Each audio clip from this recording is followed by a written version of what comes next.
सांगली जिल्हा परिषद आणि पंचायत समिती निवडणुकीसाठीची राजकीय पटमांडणी आता जवळपास स्पष्ट झाली आहे.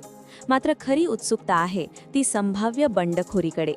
बहुतांश पक्षांनी उमेदवार निश्चित केले असले तरी जागा वाटपात तडजोडीचे धोरण स्वीकारल्याने अनेक ठिकाणी नाराजीचे सूर उमटत आहेत. भारतीय जनता पक्षाने जिल्ह्यात विस्तार करत 100% भाजपचा प्रयत्न केला आहे.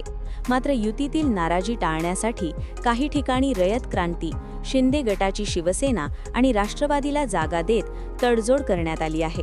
निशिकांत पाटील, गौरव नायकवडी यांसारख्या स्थानिक गटांना भाजपने सोबत घेतले असल्याचे चित्र आहे.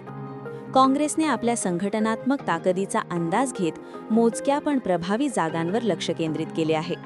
पलूस आणि कडेगाव तालुक्यात आमदार विश्वजित कदम यांचे सर्व उमेदवार मैदानात आहेत. जतमध्ये 5 जागांवर काँग्रेस लढत आहे, तर मिरजेत अजितराव घोरपडे यांना सोबत ठेवत 7 जागांवर मांडणी केली आहे. वाळवा आणि येळावी परिसरात काँग्रेस थेट राष्ट्रवादी आणि भाजपसमोर उभी ठाकणार आहे. जिल्ह्यात काँग्रेस सुमारे 25 जागांवर निवडणूक लढवत आहे. माजी मंत्री विनय कोरे यांच्या जनसुराज्य शक्ती पक्षानेही काही ठिकाणी स्वतंत्र पट मांडला आहे. शिराळ्यात भाजप आमदार सत्यजित देशमुख यांच्या कन्येची उमेदवारी, तर संख आणि आरग परिसरात पक्ष ताकदीने उभा राहणार आहे. काही ठिकाणी काँग्रेससोबतही समन्वय साधण्यात आला आहे. या निवडणुकीसाठी अवघा 10 दिवसांचा प्रचारकाल मिळणार आहे.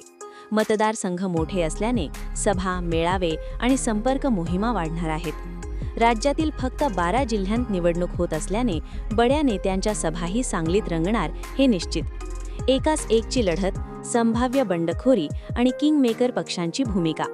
सांगली जिल्हा परिषद निवडणूक यंदा चुरशीची ठरणार यात शंका नाही. अधिक अपडेटसाठी चॅनल सबस्क्राईब करा. अशा बातम्या पाहण्यासाठी आमच्या चॅनेलला लाईक, शेअर, सबस्क्राईब करा.